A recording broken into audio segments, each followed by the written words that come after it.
Le consensus de Nakamoto, présenté par Cyril Grinspan.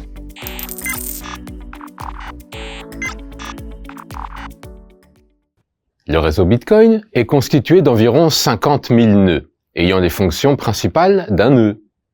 Ceux-ci reçoivent et diffusent toute l'information permettant de mettre à jour le réseau.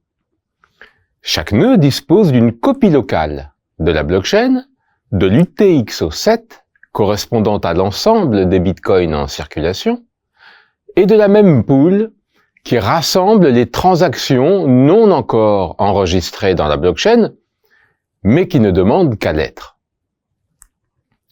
Si un nœud reçoit une transaction bitcoin, il va inspecter sa même pool, et si l'identifiant de la dite transaction n'en fait pas partie, il va vérifier qu'elle est bien légale, et le cas échéant, en faire part à ses voisins et mettre à jour sa même pool.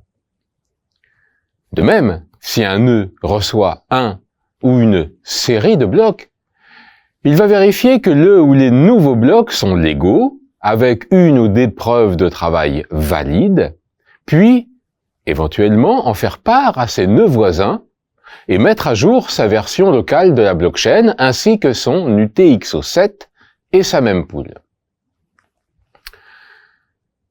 Il se peut cependant qu'il puisse exister une compétition entre deux blocs apparemment légaux, possédant chacun des preuves de travail correctes.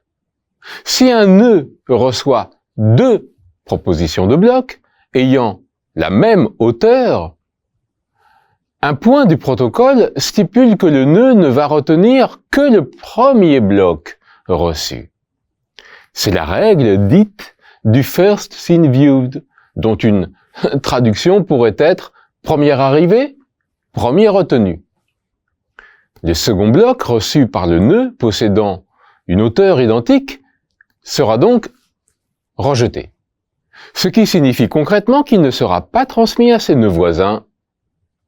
Suivant la connexion des nœuds sur le réseau Bitcoin, il se peut donc que certains nœuds n'aient pas la même vision de la blockchain. Certains peuvent considérer l'ego des blocs rejetés par d'autres. Le réseau est divisé. Mais cette division du réseau prend fin dès qu'un nouveau bloc est découvert. Ce nouveau bloc met alors tout le monde d'accord.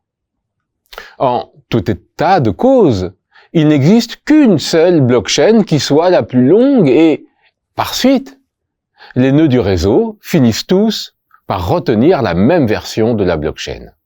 Des études, non récentes cependant, montrent qu'il faut environ 1 minute pour qu'un bloc parvienne à plus de 95% des nœuds du réseau. De sorte que, si deux blocs de même hauteur sont découverts à plusieurs minutes d'intervalle, il n'y a quasiment aucune chance pour que le second bloc découvert puisse être retenu par le reste du réseau.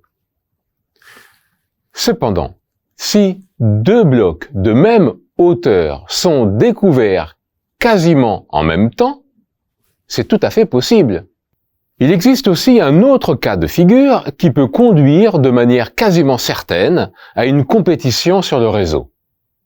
Imaginons qu'un mineur, un attaquant, possédant une puissance de hachage relative Q, ait déjà miné un bloc noté grand A, de hauteur grand H, mais le garde secret, car il suit une stratégie déviante de rétention de blocs.